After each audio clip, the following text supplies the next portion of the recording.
Hello everyone. आज जो class की शुरुआत होने वाली है उसमें हम घनाभ के बारे में पढ़ेंगे। क्यूबाइड क्या होता है उसके सारे फार्मूले पढ़ेंगे और फिर उस पर हम लोग सवाल को करेंगे। इससे पहले वाले वीडियो में जो हमने 11 और 12 या 12 और 13 वीडियो में जो हमने डिस्कशन किया है उसमें हमने घन के बारे में किया है। अगर आप फर्स्ट टाइम हमारे साथ ऐड हो रहे हैं तो आपसे ये मेरा रिक्वेस्ट है कि आप पहले ज़रूर देख लीजिएगा। आइए हम लोग इसकी शुरुआत करते हैं। पहले हम समझते हैं घनाभ के बारे में, फिर हम इस पे सवाल देखेंगे। बहुत ही आसान सवाल बनता है। अभी हम बहुत छोटी छोटी चीज़ें आपको बता रहे हैं, एकदम आराम से आप सीखते रहिए। उसके बाद आगे का जो वीडियो होगा घनाभ से ही होगा, देखिएगा उस पर कितना अच्छा कॉन्सेप्ट आपको बताएंगे जो भी एग्ज़ाम में आता है, बहुत प्रॉब्लम क्रिएट करता है। आपका प्रॉब्लम कैसे सॉर्ट आउट हो, इन सारी बातों के बारे में हम लोग डिस्कशन करेंगे। आइए सबसे पहले हम लोग इसके बारे में देखते हैं। तो आज का जो हमारा टॉपिक है वो क्या है, घनाभ। हम इस समय 2 डायमेंशनल फिगर पढ़ रहे हैं। हम एक बार आपको और याद दिलाते हैं, अगर फर्स्ट टाइम आप जुड़ रहे हैं। हमारे कई वीडियो हैं, आप देखिएगा मेंसुरेशन के क्षेत्रमिति का, जिसमें हमने 2D के जितने भी चैप्टर हैं सब पढ़ा दिया है। चाहे वो वृत्त हो, चाहे वो त्रिभुज हो, चाहे वो चतुर्भुज हो, ये सब के बारे में हमने बाकायदा बताया है। अभी हमारा 3D चल रहा है तो आप शुरू से देखिएगा तो ज़्यादा आपको समझ में आएगा। बहुत छोटी छोटी चीज़ें उसमें बताई गई है जो कि एग्ज़ाम के पॉइंट ऑफ व्यू से वेरी वेरी इंपॉर्टेंट। आइए शुरू करते हैं। क्या है हमारा टॉपिक? हमारा टॉपिक जो है वो है घनाभ। घनाभ के बारे में, क्यूबाइड क्या होता है इसको हम लोग पहले समझेंगे। देखिए घनाभ क्या है, ये भी एक 3 डायमेंशनल फिगर है। 3 डायमेंशनल का मतलब 3 बीमी है, जिसमें 3 भुजाएं होती हैं, लंबाई, चौड़ाई और ऊंचाई। मतलब उसमें लेंथ, ब्रेथ और हाइट तीनों होता है। जैसे देखिए अगर हम बना दें, और मैं उसका एक छोटा सा सिंपल सा एग्जांपल बताऊंगा। अगर हमें घनाभ बनाना होगा तो हमारा घनाभ देखिए कुछ इस तरीके का होगा। ये रहा आपका घनाभ। अब थोड़ा सा इसमें जो आपको सीखना है वो क्या सीखना है, सवाल इससे भी आ जाते हैं। छोटे एग्ज़ाम पे, जितना छोटा एग्ज़ाम होता है उसमें भी इस तरीके के कुछ सवाल पूछते हैं। तो ये हमारा रहा घनाभ। आप देख रहे हैं इसमें, अगर हम इसका एग्जाम्पल लें तो हमारे पास ये डस्टर है। देखिएगा ये थोड़ा सा घनाभ तो नहीं है, नीचे कट गया है तो घनाभ नहीं, लेकिन उसी शेप में है। या सबसे सिंपल हम कोई एक बुक लेते हैं। आप देखिएगा ये हमारा पूरा किस फॉर्म में है, घनाभ के फॉर्म में है। ये देख रहे हैं। अब आप देखिएगा यहाँ पे ये का फलक ये है, इसी के जस्ट सामने वाला दूसरा फलक ये है। 2 फलक हो गए, ये 3 फलक हो गया, इसके सामने वाला 4 फलक हो गया, एक ऊपर एक नीचे। कितने फलक हैं? 6 फलक हैं। और इसका फलक है कैसा? आयताकार है। आयताकार मतलब लंबाई है और क्या है? चौड़ाई है। बात समझ रहे हैं? देख रहे हैं आयताकार। तो जो घनाभ होता है उसके जो फलक होते हैं वो आयताकार होते हैं, और जो घन होता है उसका जो फलक होता है वो वर्गाकार होता है। कहने का मतलब स्क्वायर फॉर्म में होता है, और ये किस फॉर्म में होता है? रेक्टेंगल फॉर्म में होता है। तो अगर आपसे ये पूछा जाए इसमें एक सिंपल सा सवाल कि भैया बताइए इसमें कितने हमारे फेस होंगे या कितने हमारे फलक होंगे। फलक का मतलब फेस। तो आप बताएंगे कि इसमें कितने फेस होंगे? 6 फेस होंगे। और कैसा होगा फेस बताइए? ये आपका होगा वर्गाकार नहीं, ये होगा आयताकार, रेक्टेंगुलर, आयताकार होगा। ये आयताकार होगा। बहुत सिंपल सी बात है।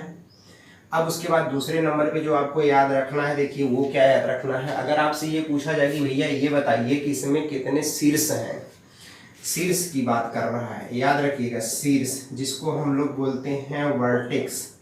तो वो हमारे शीर्ष हो गए 8, 4 ऊपर 4 नीचे। शीर्ष क्या होता है? ये देखिए कोना इसका, जैसे अगर ऐसे देखा जाए तो ये कोना, एक कोना ये हुआ, 1 2 हो गया, देखिए 3 हुआ, 4 हुआ, 5 हुआ, 6 हुआ, फिर इधर आ गए 7 हुआ, 8 हुआ। ये कोना कोना, इसका कॉर्नर जो है यही आपका इसका शीर्ष है, जहाँ पे 2 साइड जाके मिल रही है, ये वर्टेक्स हो गया। फिर तीसरा जो आपको याद रखना है, इसमें क्या याद रखना है कि इसमें कितनी भुजाएं होती हैं, कितने एज होते हैं। अगर यहाँ पे भुजाओं की बात करें तो याद रखिएगा, भुजाओं की बात करें तो कितना होगा? 12, जिसको हम लोग एज कहते हैं। ये हो गया हमारा 12, संख्या में 12। ये 3 चीज़ें आपको याद रखनी है। इसका जो फलक होता है ये आयताकार होता है, सबसे बड़ी चीज़ आपको ये याद रखनी है। दूसरी बात क्या है? कितने शीर्ष हैं वो याद रखनी, भुजाएं कितनी हैं ये याद रखनी है। अगर आप इन चीज़ों को समझ रहे हैं तभी आप चीज़ों को आगे समझ पाएंगे।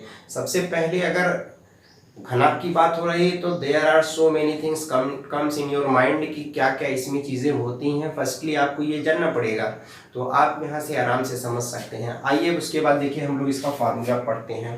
अब बात यहाँ पहले आप फार्मूला की जो आती है वो आता है हमारा आयतन की बात। किसकी बात आती है? आयतन की बात। अब थोड़ा सा आयतन पे जाए, हम एक चीज़ और समझ लें। अगर हम इसको एल मान ले, ये बी मान ले और ये हाइट हो गया, जैसे इस कॉर्नर को पकड़ रहे हैं तो ये लंबाई हो गई, ये चौड़ाई हो गई और ये ऊंचाई हो गई, और तीनों अलग अलग हैं, तभी यहाँ एल बी एच लिया गया है।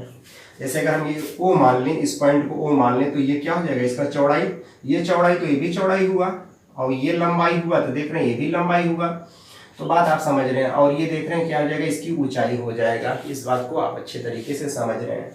अगर आयतन की बात करता है, जिसको हम वॉल्यूम कहते हैं, तो बहुत ही सिंपल सा फार्मूला है, l into b into h. लंबाई चौड़ाई और ऊंचाई का गुणा कर दीजिए तो सीधे इसका वॉल्यूम पता चल जाता है इसका आयतन कितना होगा।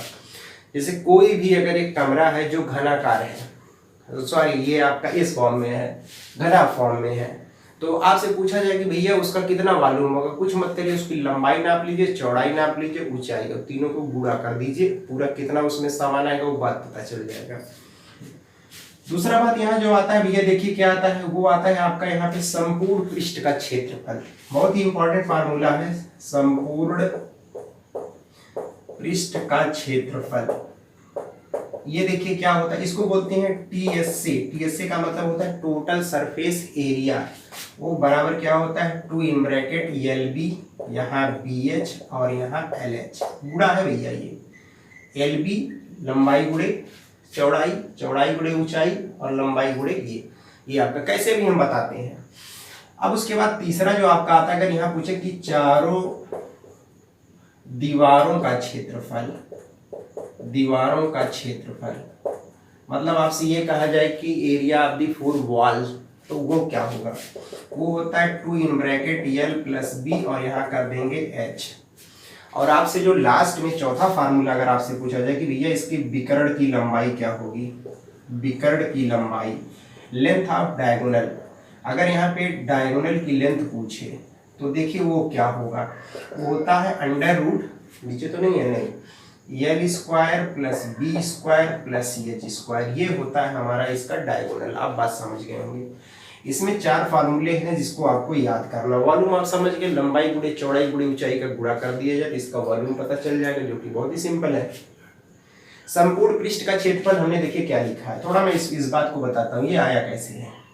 उसके लिए आप देखिएगा थोड़ा सा, आपने अगर पहले हम आपको इससे समझाएं, हम आपको एक बात और बता दें। अगर कोई भी मान लीजिए, अगर कोई ये आयताकार शेप में कोई है चीज़ है, मान लीजिए आयताकार में, इसकी लंबाई एल है, चौड़ाई बी है, तो हम पूछे इसका एरिया क्या होगा, तो आप कहते हैं एल इंटू बी होगा, लंबाई गुणे चौड़ाई होगा, इसकी एरिया। अब हम इधर आते हैं, चलिए जैसे ये हमारा है तो हमने लिखा संपूर्ण पृष्ठ का क्षेत्रफल। संपूर्ण पृष्ठ का मतलब देख रहे हैं इसका, ये ऐसे समझिए, इसका क्षेत्रफल पूरा, फिर इसके दूसरे साइड वाला इसका क्षेत्रफल 2 हो गया, ये 3, फिर इसके सामने वाला 4, फिर इधर 5, ये 6 7। अगर हम आपसे पूछे इसका खाली क्षेत्रफल क्या होगा, देख रहे हैं क्या ये लंबाई है, ये क्या है, चौड़ाई है, तो आप कहेंगे कि एल इंटू बी होगा इसका, और इतना ही इधर होगा दूसरे साइड में, तो यहीं 2 लगा दीजिए तो 2 एल बी हो गया। अब देखिए इधर चले आइए, हम आपसे पूछे इसका क्षेत्रफल क्या होगा। देखिए इसमें क्या है, देखिए इसमें चौड़ाई है और ऊंचाई है, क्या है, चौड़ाई, बी और एच है, तो बी एच एक और बी एच इधर वाला, तो 2 बी एच हो गया। और फिर आपका बच रहा है, अगर हम पूछे इसका क्या होगा, देख रहे हैं लंबाई है और ऊंचाई है, एल एच, लंबाई ऐसे देखिए इधर से, ये देखिए क्या है, लंबाई है और ऊंचाई है, तो एल एच ये तो 2 एल एच, तो 2 एल एच, 2 क्यों लगाए आप समझ, 2 हर जगह से कॉमन ले लीजिए, तो एल बी कर दीजिए, बी एच कर दीजिए और एल एच कर दीजिए। देखिए वही लिखा है यहाँ पे, तो आप बात समझ गए होंगे। ये जो आपका यहाँ पे ये दूसरा था। तीसरा देखिए चारों वाल का करा, जब चारों वाल की बात आए, चारों वाल का हमने ये लिखा है। चारों वाल क्या होंगे, अगर इस तरीके का कोई कमरा है तो चारों वाल क्या होंगे, एक ये होगा, दूसरा ये होगा, तीसरा ये होगा, चौथा ऊपर नीचे वाला छोड़ दिया जाए।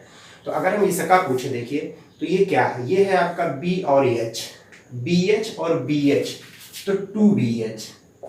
और देखिएगा अब उसके बाद इधर देखिए LH, L और H, इसका एरिया निकलेगा LH LH 2LH, तो 2LH, दो को इधर कर दीजिए। अब यहाँ देख रहे हैं B प्लस L हो जाएगा, H को बाहर कर दीजिए, L को पहले कर दीजिए, B को बाद में कर दीजिए, तो क्या हो जाएगा L और B और इंटू H। देखिए वही लिखा है 2LB और H। आप बात समझ गए होंगे। डायगोनल का मतलब ये हुआ कि अगर हम यहाँ डायगोनल की बात करते हैं तो इस कार्नर से लेके इस कार्नर तक कितना लंबा रॉड यहाँ पे रखा जा सकता है, यही इसका डायगोनल होगा। आप बात समझ रहे हैं, इसका डायगोनल हो गया।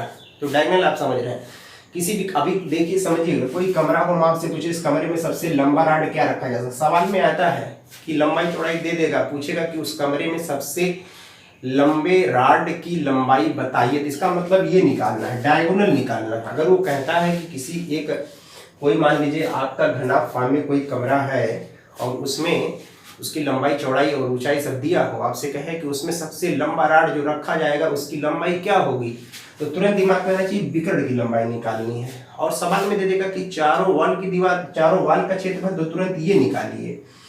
अगर वो कहता है कि टोटल सरफेस एरिया निकालिए, तब ये निकालिए। टोटल मतलब सब चारों तरफ का, वॉल्यूम का मतलब इसमें कितना आप सामान भर सकते हैं, ये दैट इज कॉल्ड वॉल्यूम, ये आयतन इसका हुआ। तो मेरे ख्याल से आप फार्मूला समझ गए होंगे जो अभी हमने बताया। आइए इस पे हम लोग कुछ सवाल को देखते हैं। दोस्तों चीजों को पहले एकदम समझिए, ये बहुत इंपॉर्टेंट है, ये बहुत पूछता है। फलक, शीर्ष, वर्टेक्स, जो लोग नहीं जानते इसमें भी गलती करके चले आते हैं। पहले आप बात समझिए कि शीर्ष किसको कहते हैं, वर्टेक्स होता क्या है, एजेस होती क्या है, भुजाएं क्या होती हैं, और प्लस फलक क्या होता है, फेसिस क्या होता है, फेस आप ऐसे भी आप समझ सकते हैं। फलक का मतलब जो कोई चीज आपको एकदम प्लेन के फॉर्म में हो, एक समतल के रूप में हो, तो उस तरीके से आप इस चीज को समझ सकते हैं। तो आइए हम लोग इस पे कुछ सवाल को देखते हैं, उसके बाद हम लोग, अभी मैंने बहुत बेसिक चीज बताया, लेकिन इसके बाद जो मैं बताऊंगा वो बहुत इंपॉर्टेंट है, क्योंकि अभी तो सिंपली ऐसे बन जाता है सवाल, लेकिन सवाल इस तरीके से बनता नहीं, लेकिन बेसिक चीजें तो यही है। फिलहाल आप इसको आराम से नोट कर लिया करिए, और अगर मान लीजिए नोट नहीं कर पाते तो थोड़ा सा आप, मैं थोड़ा गड़बड़ करता हूँ, मैं भी, मुझे साइड हो जाना चाहिए। आप कम से कम जब मैं साइड हूँ, इसका आप एक स्क्रीनशॉट ले लिया करिए, आराम से आप नोट कर सकते हैं। तो आई थिंक आप समझ गए होंगे। चलिए उसके बाद अब हम लोग इस पे सवाल को देखते हैं। देखिएगा यहाँ पे जो हमने सवाल लिखा है बहुत ही सिंपल सवाल है। पहला तो बहुत सिंपल है, लेकिन दूसरा थोड़ा सा हो सकता है आपके लिए प्रॉब्लम क्रिएट करे, लेकिन देखिएगा दोनों सवाल बहुत ही अच्छे हैं। एक तो सिंपल हमने फार्मूले पे लिख दिया, कह रहा है किसी घनक की लंबाई, चौड़ाई व ऊंचाई 5 सेंटीमीटर, 6 सेंटीमीटर और 8 सेंटीमीटर, उसका आयतन और संपूर्ण पृष्ठ का क्षेत्रफल बताइए। बहुत ही आसान है, सीधे फार्मूले पे है, कोई दिक्कत की बात नहीं है। आइए पहले वाले को हम लोग सॉल्व कर लेते हैं। कह रहे किसी घनक की लंबाई, चौड़ाई, ऊंचाई बताइए भैया। एल कितना दिया है 5, ये एल हुआ, ये बी हुआ और ये एच हुआ, ये दिया हुआ है एल बी एच। कह रहे उसका आयतन क्या होगा, तो आयतन बराबर क्या होता है, वॉल्यूम हम लोग जानते हैं l into b into h. तो एल का मतलब 5, बी मतलब 6, ये 8 हो गया। तो 5 6 का 30, 8 3 24। अगर सेंटीमीटर में है तो सेंटीमीटर क्यूब। ये तो बहुत ही आसान था, इसका वॉल्यूम निकालना था, हम लोग ये इंटू बी इंटू एच कर लिए।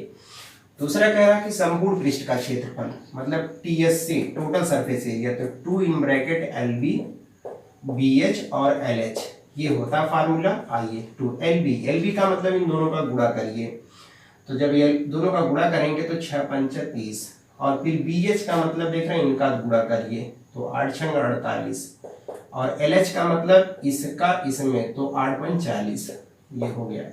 तो दो, ये देख रहे 40 30 70 हो जाएगा, 70 में आप जोड़ेंगे कितना 48, तो 7 4 11, 118 हो गया। 2 से मल्टीप्लाई करेंगे तो कितना हो जाएगा, ये 236। इतना क्या है, सेंटीमीटर स्क्वायर।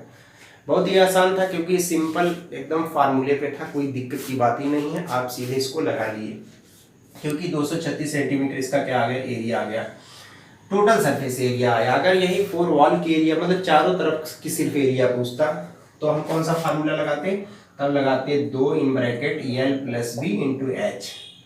तो आप आराम से यहाँ वैल्यू रख दीजिए, 2, एल का मतलब 5, बी का मतलब 6, 6 5 11, और हाइट का मतलब 8। तो देख रहे हैं कितना हो जाएगा, 22 गुणे 8, 8 दूना 16, 8 दूनी 16, 1 17, 176 सेंटीमीटर स्क्वायर। अगर इसी में ये पूछता कि इसके डायगोनल की लंबाई बताइए, इसका विकर्ण की लंबाई बताइए, तो आपको मालूम है जो विकर्ण डायगोनल होता है उसकी लंबाई डी फॉर डायगोनल विकर्ण l square B square H square. तो एल का मतलब कितना हुआ, ये हो जाएगा 25, 5 का स्क्वायर, ये हो जाएगा 36 और ये हो जाएगा कितना 64। तो ये 100 हो गया, मिला के हो गया कितना 125। और इसको लिख सकते हैं कितना 25 गुणे 5, 25 25 125। बात समझ रहे हैं यहाँ पे। तो ये आ जाएगा कितना 5√5 सेंटीमीटर की डायगोनल की लंबाई पता चल गई। तो मैंने इसमें देखिए वॉल्यूम निकाला, टोटल सरफेस निकाला, चारों तरफ का एरिया निकाला और डायगोनल की लंबाई निकाल दिया, ये रहा। अब आइए हम लोग इसका जो दूसरा वाला सवाल है जो कि बहुत ही इंपॉर्टेंट है उसको बताते हैं, उसको समझ। दूसरा सवाल यहाँ देखिएगा क्या दिया हुआ है, कह रहा है किसी घनाभ के 3 सिराओं का, ये सवाल अभी मैंने बताया था। अब इसमें देखिए क्या कह रहा है, सिराओं का मतलब यहाँ क्या कह रहा है, सिराओं का मतलब यहाँ बात हो रही है भुजाओं का, मतलब यहाँ पे एल बी एच की बात हो रही है। तो सबका जोड़ दिया हुआ है। तो यहाँ पे सबसे पहले जो दिया है अगर हम हल करते हैं, जो दिया है वही लिख लीजिए, l plus B plus h बराबर 18 ये दिया हुआ है। और क्या दिया, कह रहा है उसके विकर्ण की लंबाई। और अभी हमने बताया था कि जो डायगोनल की लेंथ होती है वो होती कितनी है, एल स्क्वायर बी स्क्वायर और एच स्क्वायर, ये डायगोनल की लंबाई होती है, बात समझ रहे हैं। और डायगोनल दिया कितना है 12। यहाँ देखिएगा क्या है, l square B square H square. एक बात हम आपको और बता दें, जैसे ये रूट में है, एक तरफ रूट में, इधर रूट में नहीं है।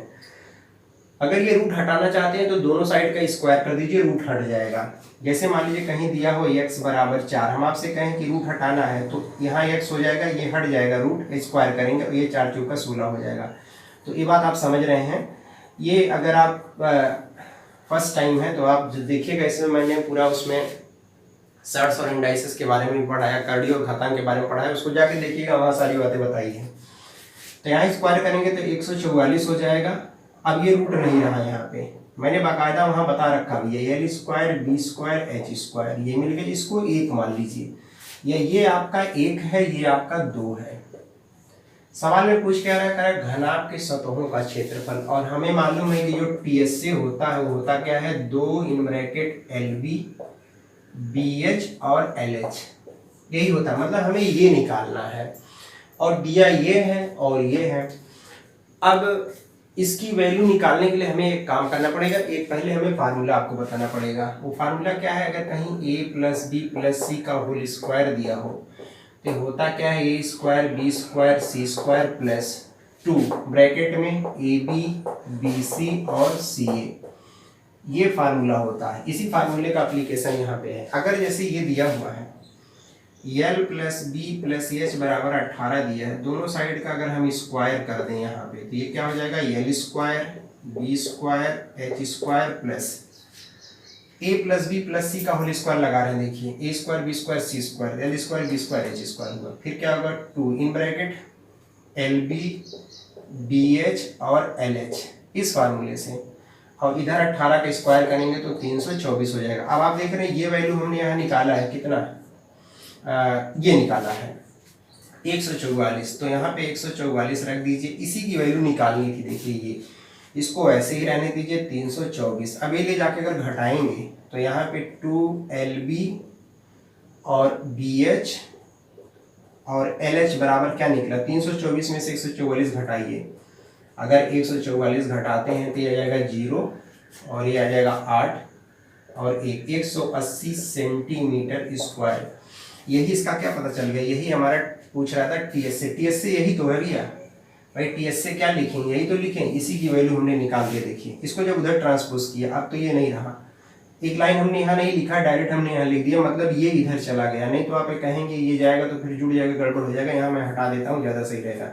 बस याद रखिएगा इसके प्लेस पे हमने 144 लिख दिया है। तो बहुत ही इंपॉर्टेंट क्वेश्चन था ये, क्योंकि ये इस फार्मूले पर था, इस वजह से ये इंपॉर्टेंट था। तो ये कुछ छोटा सा कॉन्सेप्ट था जिसके बारे में मैंने आपको बताया। अगर आप चीज़ों को समझ रहे हैं तो प्लीज़ आप वीडियो को लाइक करना, सब्सक्राइब करना बिल्कुल मत भूलिए। अपने दोस्तों में ज़्यादा से ज़्यादा इस चीज़ को शेयर करिए नेक्स्ट वीडियो में देखिएगा हम इससे और अच्छा सवाल लेकर के आएंगे अभी इसी पे, क्योंकि मैं बहुत छोटा छोटा वीडियो बनाता हूँ, आधा घंटा से ज़्यादा नहीं भैया, उसी में पूरा कॉन्सेप्ट बताने की कोशिश करता हूँ। मैं यहाँ प्रैक्टिस नहीं करवाता, सिर्फ यहाँ कॉन्सेप्ट बताता हूँ, और कॉन्सेप्ट को आप सीखिए और प्रैक्टिस खुद से कीजिए। आने वाले टाइम में हम आपका प्रैक्टिस भी करवाएंगे, लेकिन जब बताए रहेंगे तभी प्रैक्टिस हो पाएगी, अदरवाइज नहीं हो पाएगी। तो चलिए नेक्स्ट वीडियो में हम लोग एक दूसरा टॉपिक लेकर के मिलते हैं। तब तक के लिए नमस्कार, बहुत बहुत धन्यवाद।